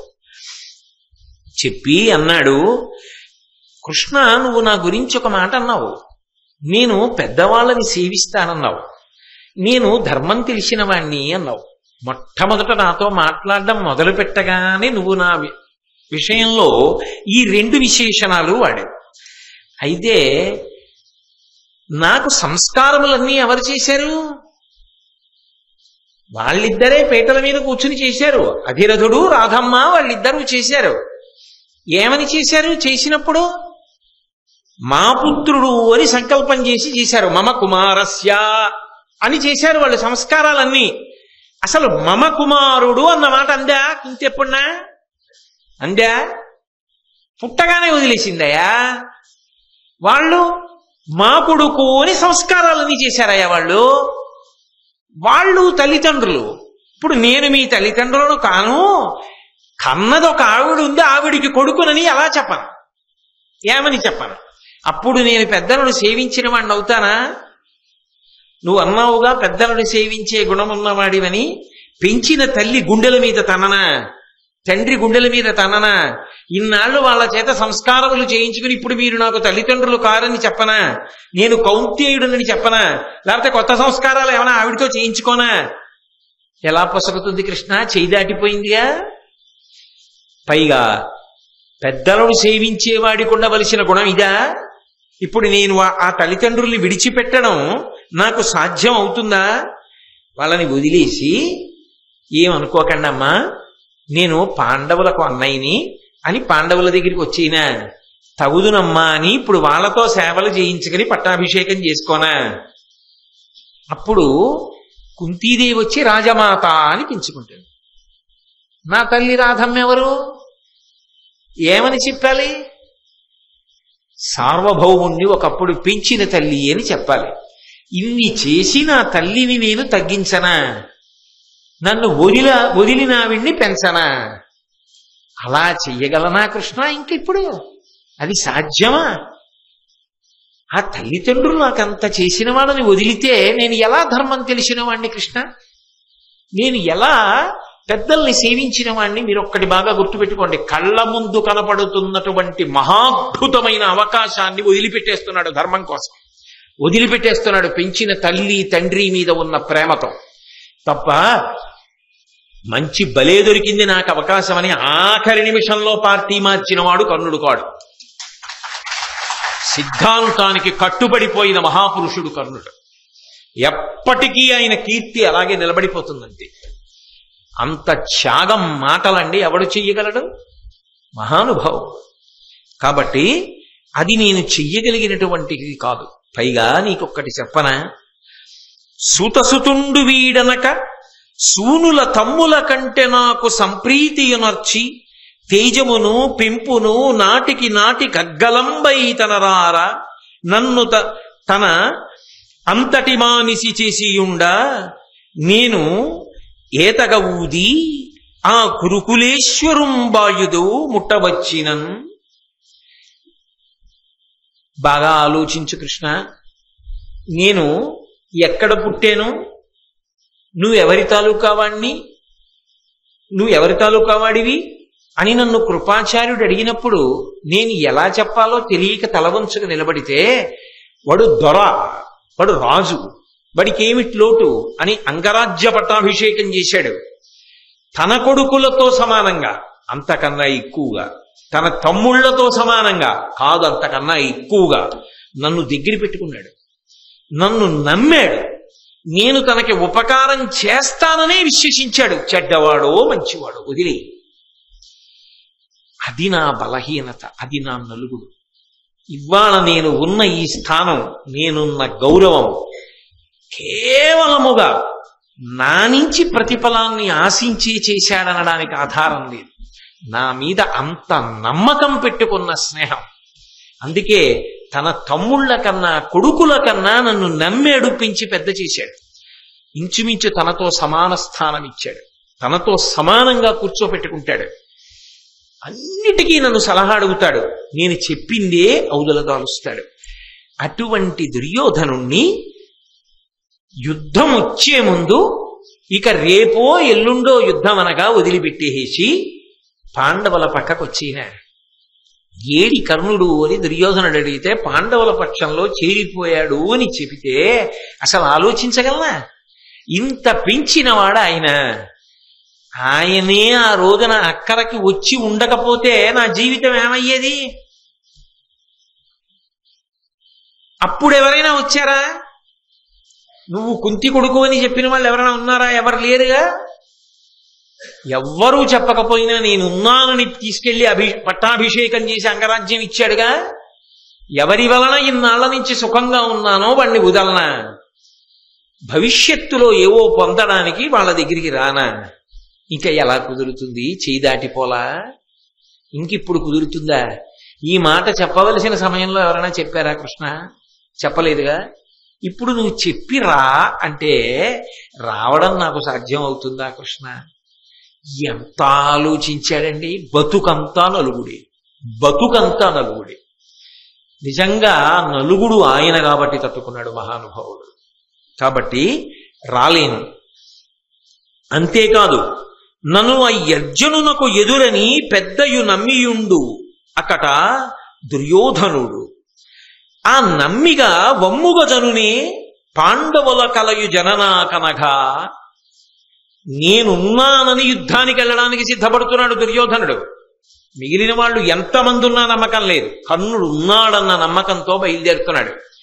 కర్ణుడు ఉన్నాడన్న నమ్మకంతో యుద్ధానికి ఇక రథమెక్కే ముందు కర్ణుడు అవతల వైపు వెళ్ళిపోయాడనేటటువంటి మాట దుర్యోధనుడికి అందేటట్టు చేస్తే శాశ్వతమైన అపకీర్తిని మూట కట్టుకోనా, నమ్మక ద్రోహి కర్ణుడు అన్న మాట వస్తుంది. వద్దు.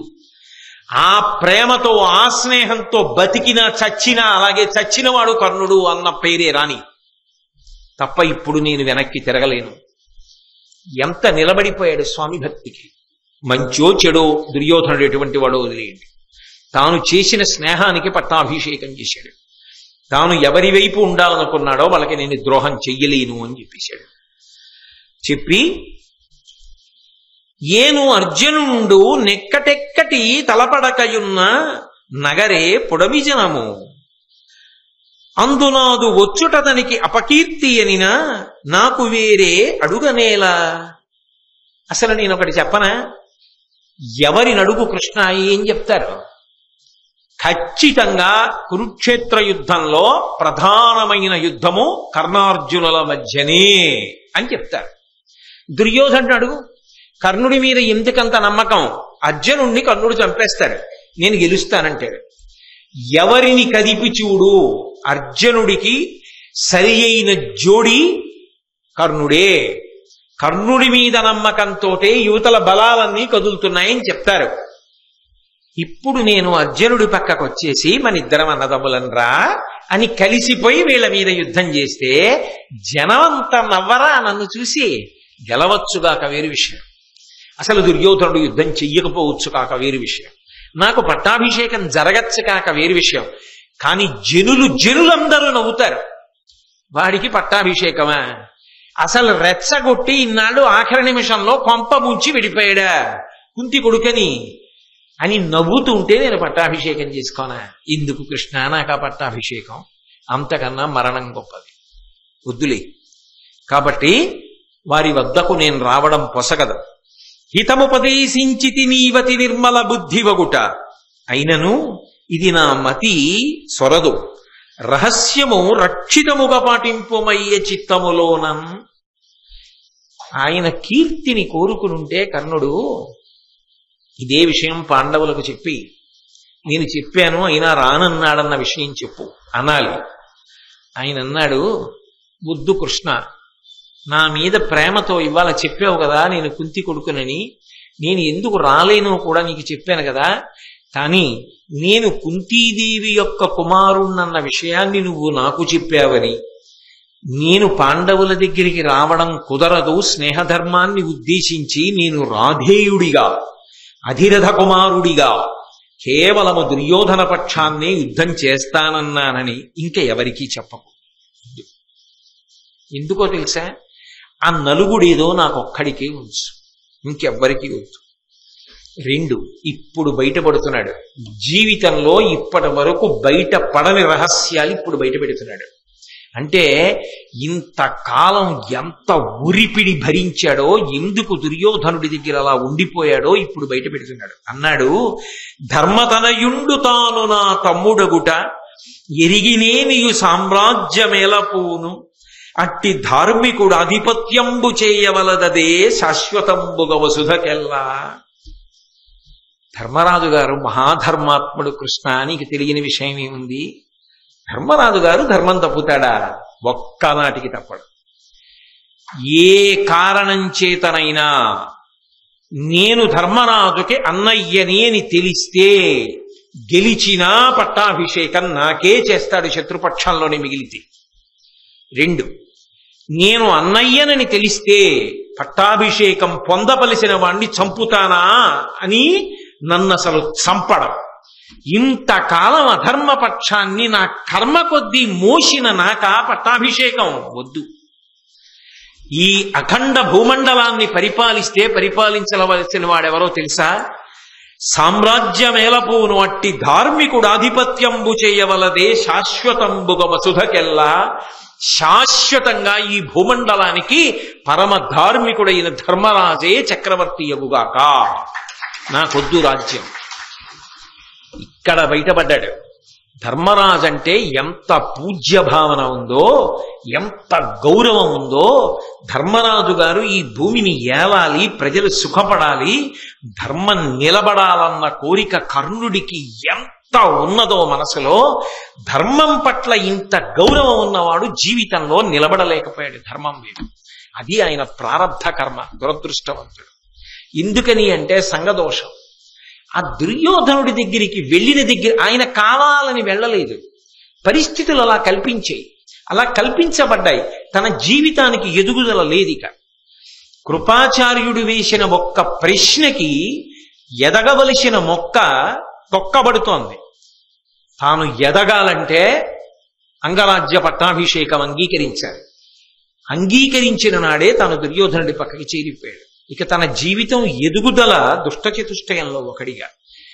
కానీ గుండెల్లో ధర్మం పట్ల అనురక్తి ఉంది, కానీ అది నెరవేర్చుకోలేకపోయాను.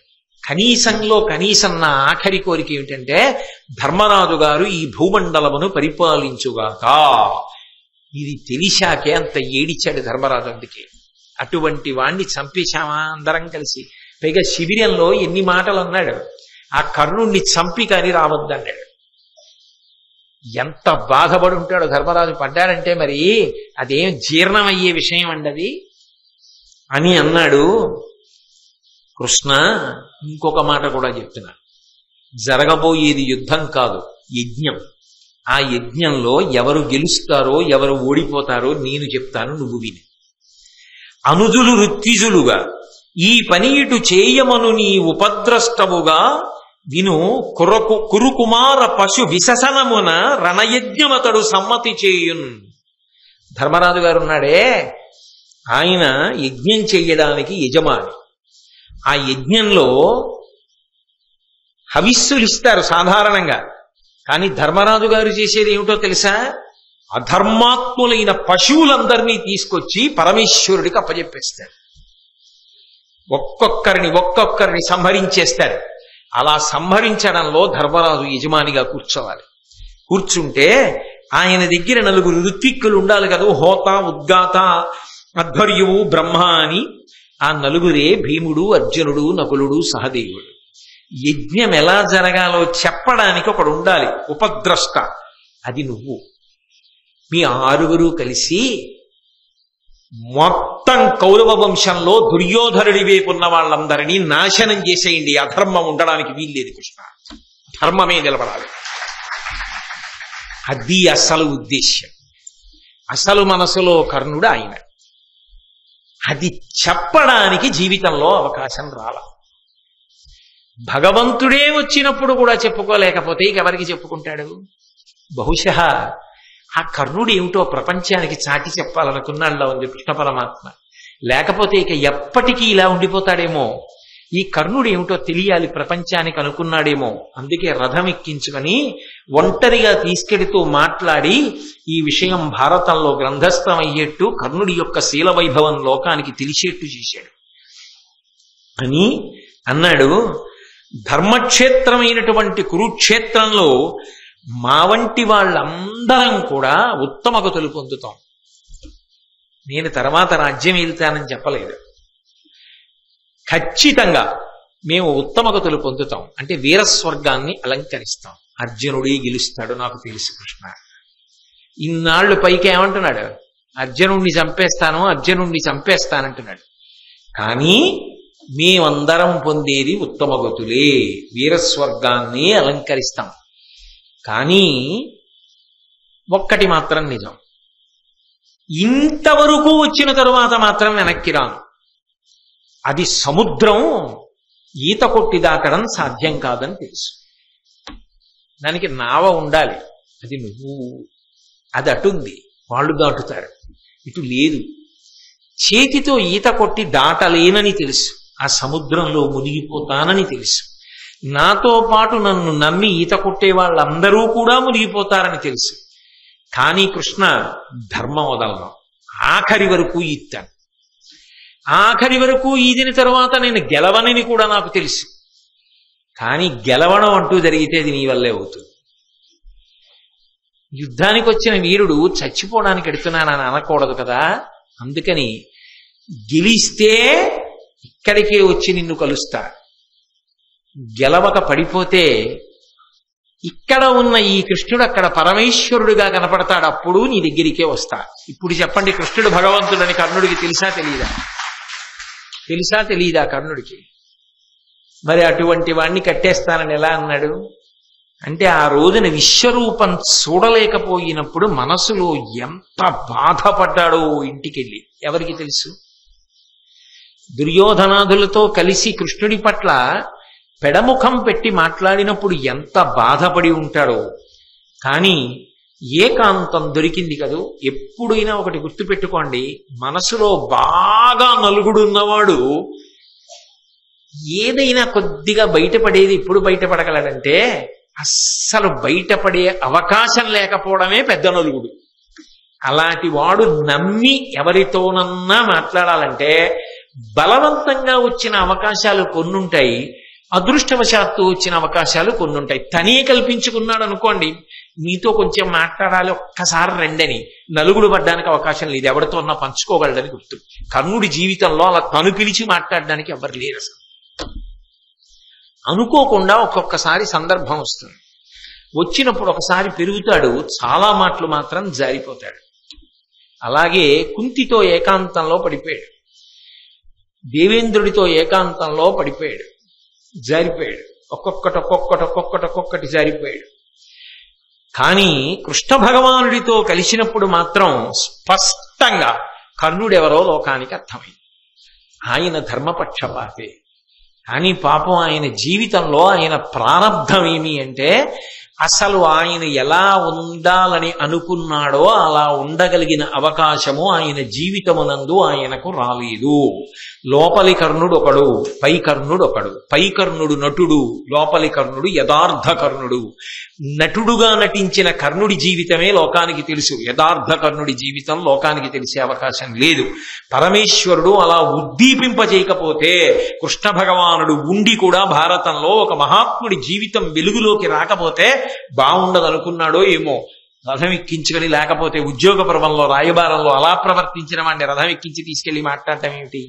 పైకి అవతల పక్షంలోకి వస్తే పట్టాభిషేకం అంటే పెద్ద ఆశ చూపిన, కాదనగలిగిన ప్రజ్ఞాశాలి, నిలబడగలిగిన ప్రజ్ఞాశాలి కర్ణుడు ఒక్కడే.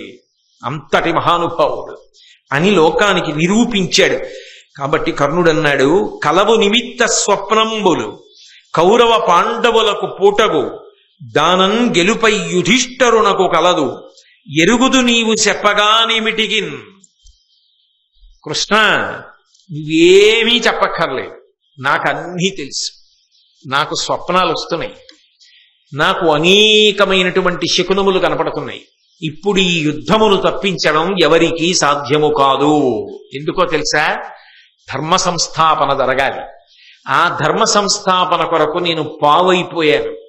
అందులో నేను దుష్ట చతుష్టయంలో ఒకడిగా మిగిలిపోయా. నా మనసు వేరొకటైనా నేనది జీవితంలో అలా చేసిన వాడనన్న కీర్తి ఇక నన్ను ముట్టదు. కానీ ఒక్కటి మాత్రం నిజం, దానం గెలుపయ్యు యుధిష్ఠరునకు గలదు.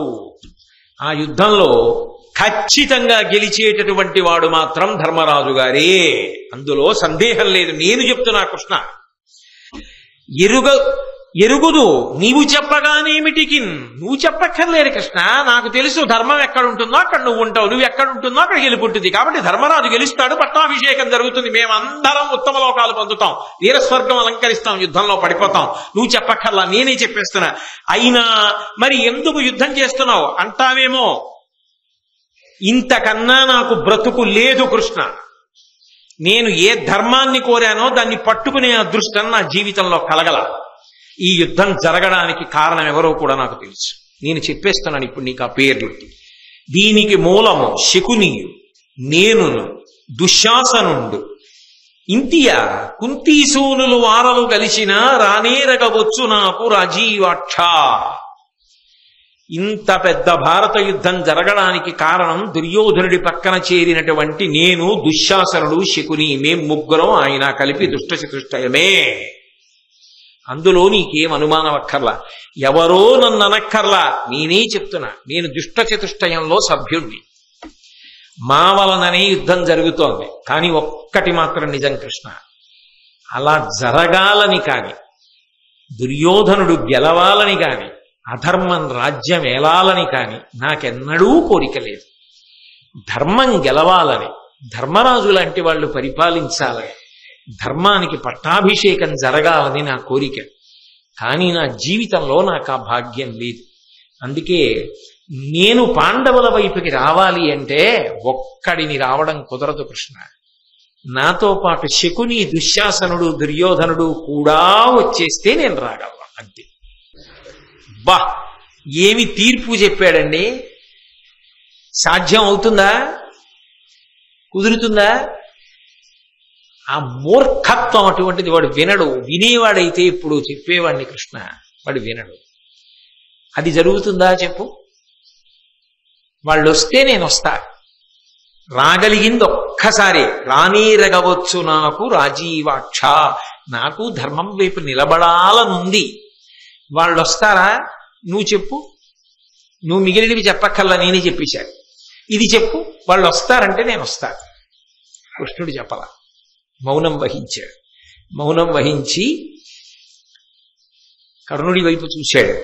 కర్ణుడు అన్నాడు, ఇక చాలు కృష్ణ, మనం ఇద్దరం ఏం మాట్లాడుకోవాలో అది మాట్లాడాం.